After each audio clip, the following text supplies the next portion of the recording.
The idea that the Earth could have a history that would reach back 4,000 million years is an entirely modern understanding of what is possible. And in this discovery of the archaic, from paleontology, from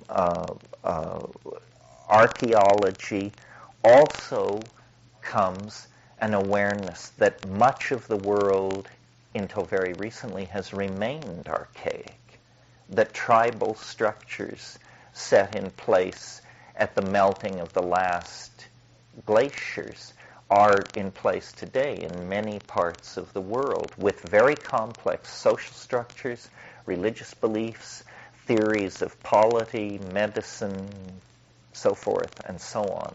But medicine, the key concept here, because these Aboriginal societies that have kept the archaic toolkit, when we sort through that toolkit, there's more there than fish poisons and abortifacients and even contraceptives. What there are psychedelic plants.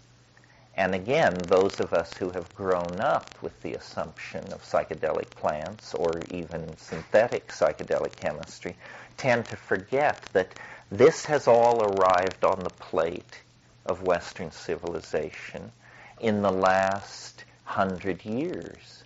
You know, mescaline was characterized in 1888,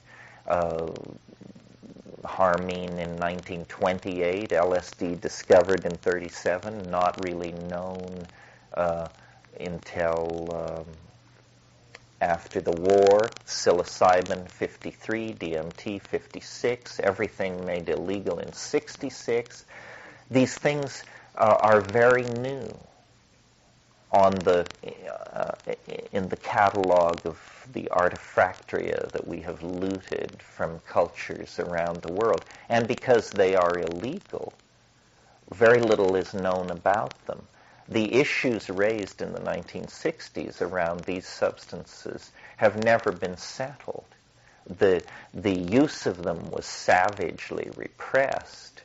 The government proved it could repress, but it never was then able to deliver on the only excuse there is for government repression, which is the prosecution of a reasonable social agenda. That never happened.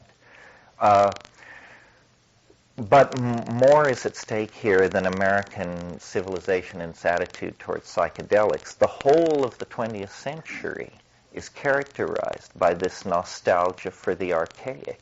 It begins when Picasso brings African masks to Paris in 1910.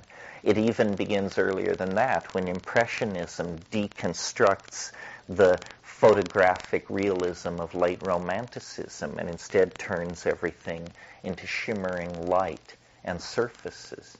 Certainly, pataphysics and Dada, the precursors of surrealism, were, attacks on the sensibilities of the petty bourgeois, for sure, but also a breaking up of the expectations of linear time that had been created in the West since the Industrial Revolution generally.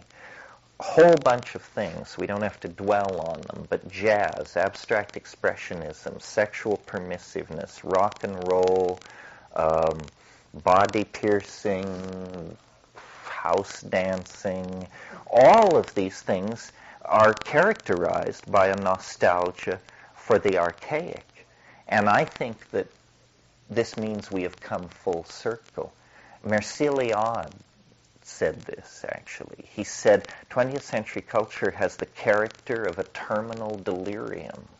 As we sink toward cultural death, the last 20,000 years of cultural endeavor are swirling around the deathbed in a kind of hallucinogenic storm. We publish every religious text of every cult of every persuasion anywhere in the world. All ruins must be excavated. All artifacts must be reconstructed and studied in one last, final, frantic effort to make sense of it all as we sense ourselves sinking toward, and that's the question, toward what?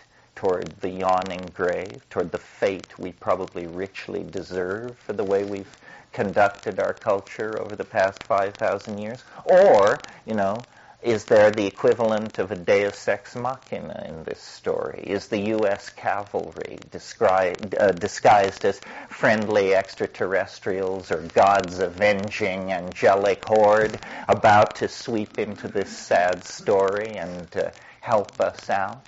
Well, I sort of come down halfway in between there. I think that built in to our story is the structure of nature, which, believe it or not, supports us in the incredibly peculiar endeavor of history. Because I think nature is an engine for the production and conservation of novelty.